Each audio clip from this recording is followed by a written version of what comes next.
國際大都市嘅繁華港灣，蘊含住無數自然瑰寶，吸引萬千自然愛好者去探索。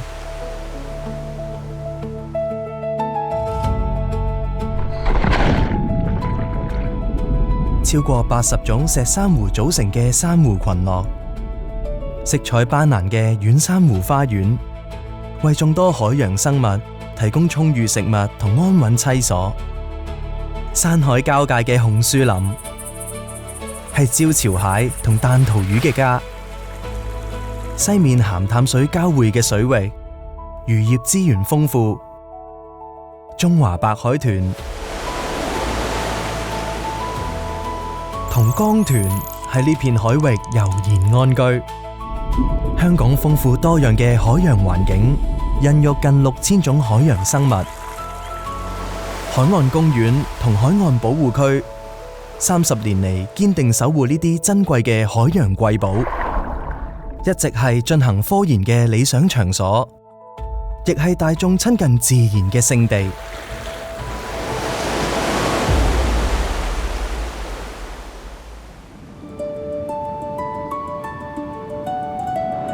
位於西貢西郊野公園北端嘅海下灣海岸公園，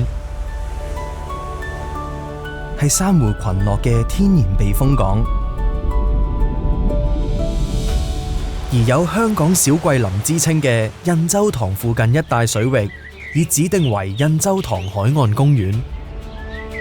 該處造就咗天然純樸嘅紅樹林。最東端嘅東平洲海岸公園，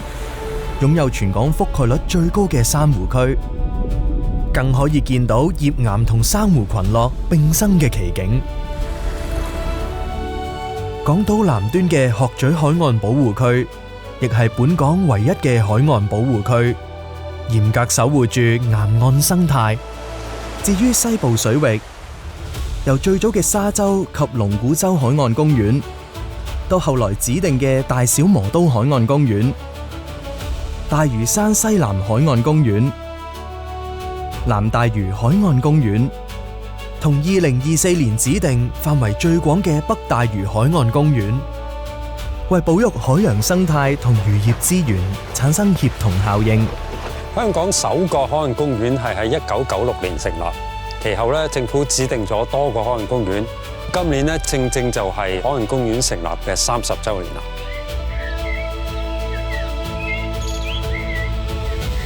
香港依家有8個海岸公園同1個海岸保護區，為海洋生物提供一個理想嘅棲息地。我哋透過法律賦予嘅權力，為國家重點保護嘅中華白海豚、江豚同珍貴嘅珊瑚群落提供有效嘅保護。30年嚟，我哋肩負保護海洋生態嘅使命，不分冬夏，從未停步。持續進行生態監察、科研、資源增值、巡邏執法，並不斷檢視我哋點樣可以做得更好。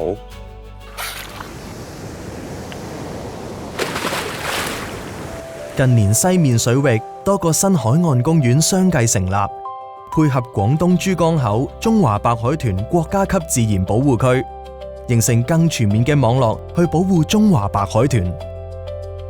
為進一步保護海洋資源，由2020年起，4個指定海岸公園已全面禁止商業捕魚，讓珊瑚群落同漁業資源得以休養生息。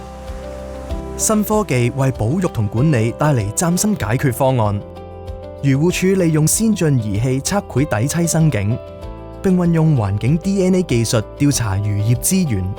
證實保護區內嘅魚類品種同數量都較保護區外嘅參照點多，而且體型較大。海岸公園同海岸保護區確實有效提升香港嘅海洋生態資源。我哋亦引入人工智能監察非法捕魚，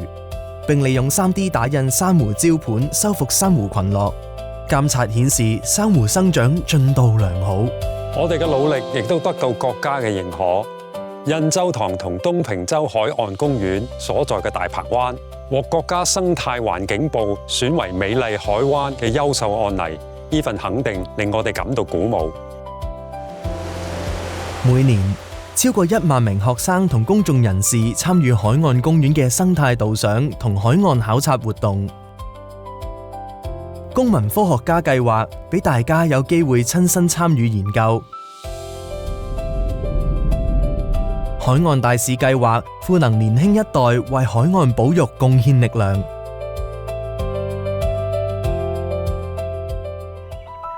海岸公園係香港最好嘅海洋教室。政府一直致力喺保育自然生態同方便公眾享受大自然之間取得平衡。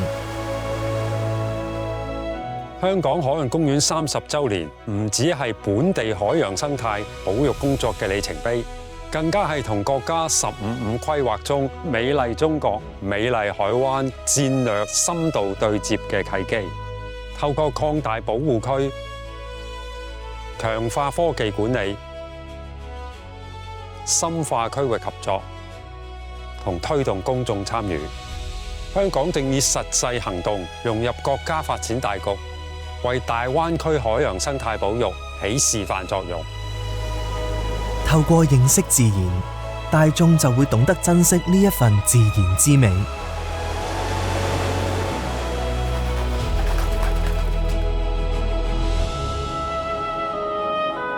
過去30年，一直有賴市民大眾支持守護海岸。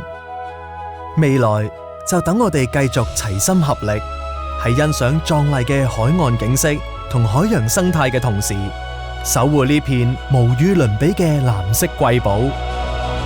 令佢得以世代長存。